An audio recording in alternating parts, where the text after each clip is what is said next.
Usishangae wala usijiulize kwa nini watu wanakusaliti, wala usishangae kuona yule ambaye alikupa moyo jana leo anakuvunja moyo, wala usifocus kuangalia vile watu wanavyokufanyia au wanakuzungumzia au wanakuongelea. Watu itatakiwa wakusaliti, watu itatakiwa wakuzungumzie vibaya, watu itatakiwa wakuvunje moyo ili ukue. Na kitu cha msingi ambacho unatakiwa kukifanya kwenye maisha yako, utakiwi kuangalia jana na leo yako, focus na kesho yako.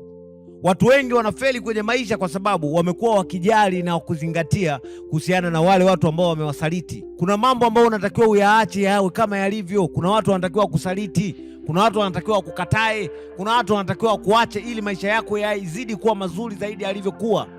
Sio kama tunaelewana vizuri? Yaani usishangae wala usiogope wala usihofu kuona kuna watu wamekusaliti kwenye maisha yako. Walitakiwa wakusaliti. Na kuna wale ambao leo hii wanakutia moyo, leo hii wanakupigia makofi, leo hii wanakushangilia, ndio hawa ambao watakuzomea kesho.